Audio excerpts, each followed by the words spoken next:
sp3 hybridisation में जो हमने नेक्स्ट एग्जांपल डिस्कस करनी है that is bonding and shape of ammonia molecule कि अमोनिया मॉलिक्यूल में नाइट्रोजन कैसे sp3 हाइब्रिडाइजेशन शो करता है और बनने वाले मॉलिक्यूल की ज्योमेट्री और उसका बॉन्ड एंगल क्या होता है, ये हमने डिस्कस करना है।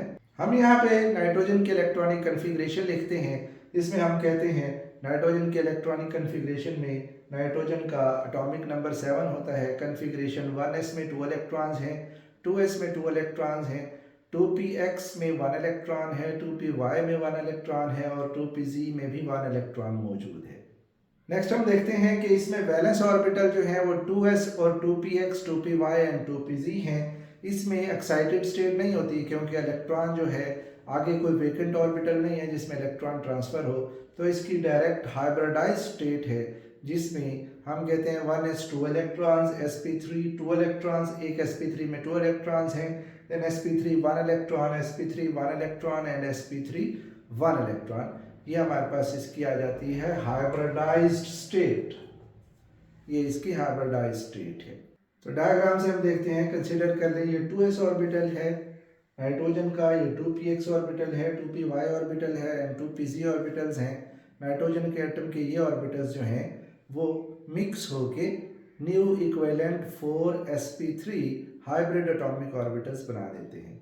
बनने वाले हाइब्रिड एटॉमिक ऑर्बिटल्स को हम ड्रा करते हैं। यहाँ पे हमने एक हाइब्रिड एटॉमिक ऑर्बिटल sp3 को ड्रा किया है। इस तरीके से नाइट्रोजन एटम के 4sp3 हाइब्रिड एटॉमिक ऑर्बिटल जो हैं वो इस तरीके से ओरिएंट हो जाएंगे tetrahedrally around the nitrogen atom. तो ये जो 4sp3 हाइब्रिड एटॉमिक ऑर्बिटल हैं इनमें से 3 sp3 हाइब्रिड एटॉमिक ऑर्बिटल जो कि हाफ फिल्ड हैं वो 3 हाइड्रोजन एटम के 1s ऑर्बिटल के साथ ओवरलैप करते हैं। उसको हम जरा ड्रा करते हैं। अब आप देखें यहाँ पे हमारे पास नाइट्रोजन एटम के 4sp3 हाइब्रिड ऑर्बिटल हैं। एक sp3 के पास 2 इलेक्ट्रॉन है, बाकी 3 sp3 के पास 1 इलेक्ट्रॉन है। उन 3 sp3 के साथ हाइड्रोजन एटम के 1s ऑर्बिटल जो है वो ओवरलैप कर जाते हैं और इलेक्ट्रॉन जो है वो पेयर अप हो जाते हैं। इस तरीके से नाइट्रोजन एटम के sp3 के साथ हाइड्रोजन एटम का s ऑर्बिटल ओवरलैप करता है।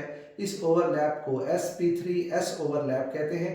ये जो कि हेड ऑन ओवरलैप है तो ये सिग्मा बॉन्ड बनाता है। हम यहाँ पे देखते हैं कि नाइट्रोजन एटम के साथ 3 हाइड्रोजन एटम अटैच हैं, एक इसके पास लोन पेयर मौजूद है। इस तरीके से चूँकि लोन पेयर मौजूद है तो बॉन्ड एंगल डिक्रीज हो जाता है। 107.5 बॉन्ड एंगल जो है that is observed in case of ammonia. और हमारे पास मॉलिक्यूल की जो ज्योमेट्री है वो ट्राइगोनल पिरामिडल है। तो ये हमारे पास था about bonding and structure of ammonia molecule in which nitrogen show the sp3 hybridization.